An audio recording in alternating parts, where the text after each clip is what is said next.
Hi, everyone, and welcome to the very first episode of Sam Says.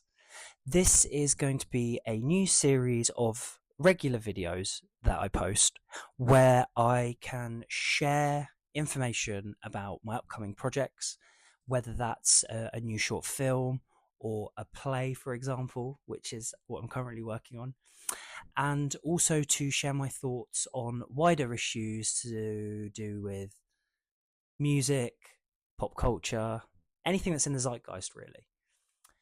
This has been something that, for those that know me, I've wanted to do maybe for like a year or two, but I've always found reasons not to do it. And I think I've always been a little bit intimidated by the idea of it not being scripted and just kind of saying what's on my mind and having a bit of a platform to just speak my thoughts. But here I am, finally decided to do it. So thank you so much for joining me. As these videos continue to get posted, things might change in terms of the format of it or where I'm filming it. Right now, this is how it is. And so I look forward to growing it and seeing what happens, and also hearing from you and your thoughts. So I'm going to start by talking a little bit about my creative journey, I guess. I'm 34, and as long as I can remember, I've always loved film. I've always been entranced by it. When I was super young, I remember my auntie had this really great VHS collection in her library, and I remember opening the door, and back then, obviously, it felt huge because I was just tiny. Opening this door, and she had just stacks and stacks of VHSs. I remember seeing the spines and looking at them and just being so inquisitive about these old. A lot of them were like old black and white films, not all of them, but some of them.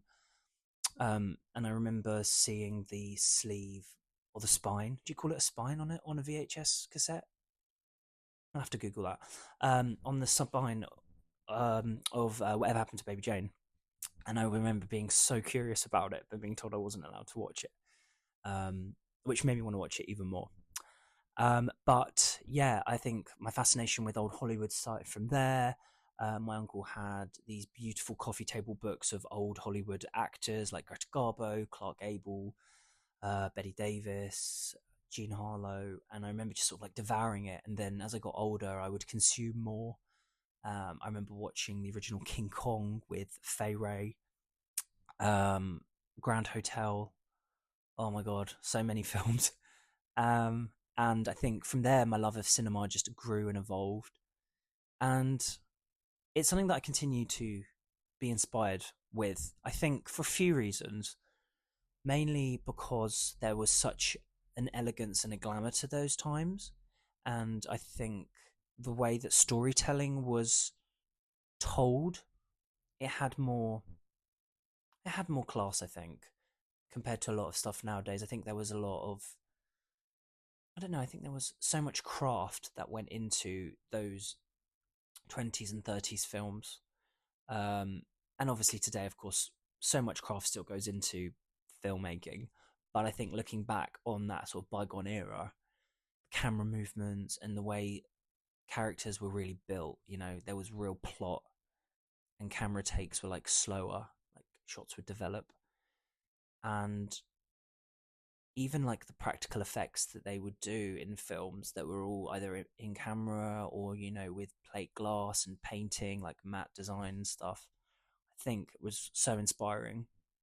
I remember watching when I was, I think, maybe 15. We had a local cassette shop that you could rent cassettes from, and I watched Martin Scorsese's The Aviator with Leonardo DiCaprio, and I just remember being so entranced by the life of Howard Hughes, this sort of playboy aviator, had his money, had his family's money that they made from drill bits. He inherited this fortune, and he built, at the time, the world's largest private airfield, and made the most expensive movie of the time, which was Hell's Angels, which I think was the first film that cost $1 million. And he romanced all these women in Hollywood. And I'm gay, so it wasn't as if I was looking at him going, oh, I want to romance all these women. But it was more just like, it was almost aspirational to think of this man that had started with one thing and wanted more. And I remember watching it on repeat and repeat because I think you had like 7 days before you had to give the tape back to the shop. I remember watching it so many times. Actually, now I say it, I don't know if it was a tape or if it was a DVD because when it came out, no, it must have been on DVD. Oh my god, okay, that was on DVD. But I remember being so taken by the story, and then obviously he ends up, bless him, falling into sort of madness because at the time um, he had a few conditions that weren't diagnosed. He was really OCD, but they didn't know, they didn't diagnose people back then with OCD. So this poor guy was just petrified of germs, and he ended up like spending time in a hotel and locking himself away. And it was just, it was, it was crazy. And I think those kind of stories of these huge characters embedded in my DNA, like as a filmmaker, like I love the drama and the extravagance of these stories, and even more incredible and harrowing that The Aviator's a real, it's a biopic of a real man. I don't know how much of that was sensationalized, um, but a lot of it I think was grounded in fact because I watched a lot of the documentaries, like the behind the scenes. And so yeah, that was a key part of sort of my creative journey in informing me as a filmmaker. Was the early Hollywood, was watching the biopics of characters from that era. Um, I think what I'm working on at the moment, my play, is a period piece. I'm a little bit hesitant to say too much about it because it's changing, because it's in the early stages of being created, but it is definitely an ode to those times and to all the references that I love, like the femme fatales, the heroes on a journey where they might be heading towards impending doom. Um, yeah, I think I love that kind of old school melodrama, really. Um, I'm also quite interested about old Hollywood in terms of like the studio system.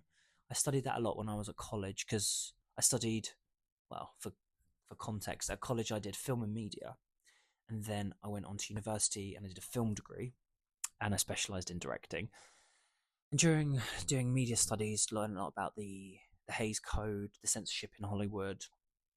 At uni, did my dissertation on Pedro Almodovar, which is one of my favourite filmmakers. He's, for those of you who don't know, he's a queer Spanish filmmaker.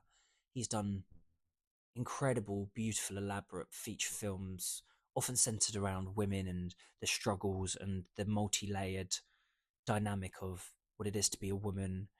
And then he kind of puts these characters that he creates in these balmy situations, whether it's that they're selling drugs in their flat, or they're shagging people they're not meant to be shagging, or they're stabbing their partners who are trying to attack them, and just these really sort of hyper realistic situations. And it's hilarious, it's scary, it's funny, it's such a multitude of things. And then he tends to like weave his stories with like lots of different time frames, so you go back in time, you'll go forwards in time, and you kind of follow these characters. I think, talking of like what informed me at the moment, Pedro Almodovar is definitely one of my biggest inspirations. Even if my short films aren't anything like him, definitely he has definitely woven inspiration into me. I mean, his color palettes and his films they're stunning. I mean, there's a shot I always remember in Volver with Penelope Cruz, and well, the film's been out for like, I want to say over 20 years, so I don't think there's any spoilers. But in saying this now, that she has to mop up blood. She's just killed her boyfriend, and she puts the tissue down on the floor, and you just see this really bright red blood soak into the white tissue. And I always just remember that being really like imprinted in my memory, like the use of color and these bright reds and these bright oranges. I mean, he's brilliant. He's a brilliant storyteller. Um, what I'd probably say as well is I'm half Italian on my dad's side, and so Italian filmmakers have also been quite important to informing me, especially Dario Argento. For those of you who don't know, he was really big in the 70s. He kind of pioneered the gialli, which were films based off of these gialli books, these yellow book covers that were like detective books. and the tropes where there was like often a killer with black gloves and there was a detective, and he did so many iconic films. Profondo Rosso, which is Deep Red, was one of them. Tenebrae, Suspiria, Phenomena. Um, and I don't think, well, none of the things I've made are really horror, but again, it's like their traits, their use of color palette, their use of storytelling, it all informs me on some subconscious level.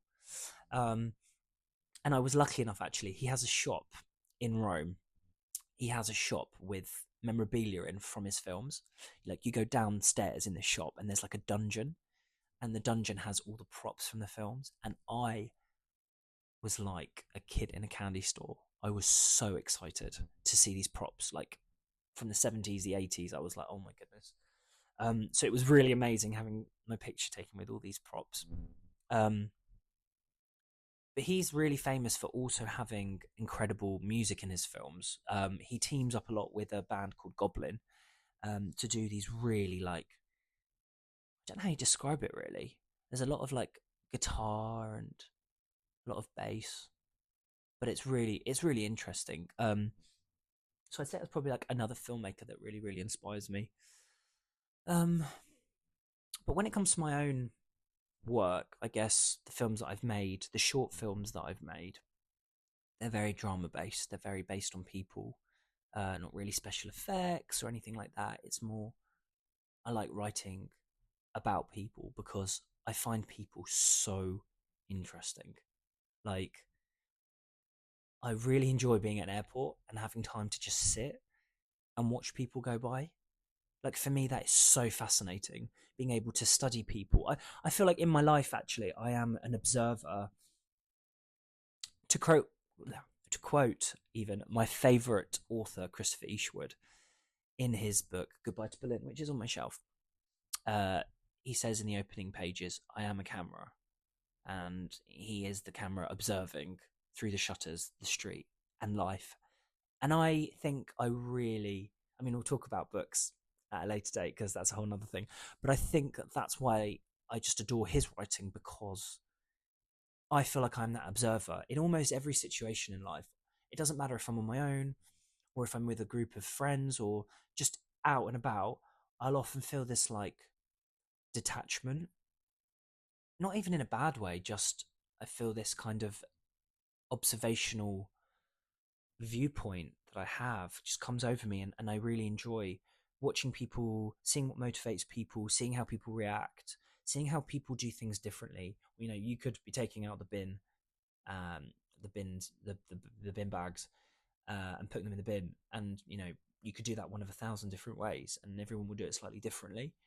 Um, and I just find that really interesting with people. I like knowing what makes people tick. I like imagining dynamics between people.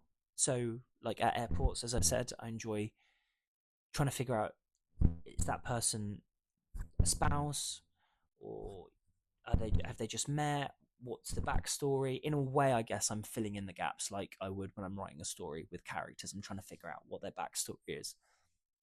I just think people are really inspiring in general, and you don't even have to do anything crazy to be inspiring. You can just be inspiring by being yourself. And I also think the more I grow up, the more I'm just learning to find who I am. I turned 34 this year, and I definitely feel like I've cut back on so much excess in my life.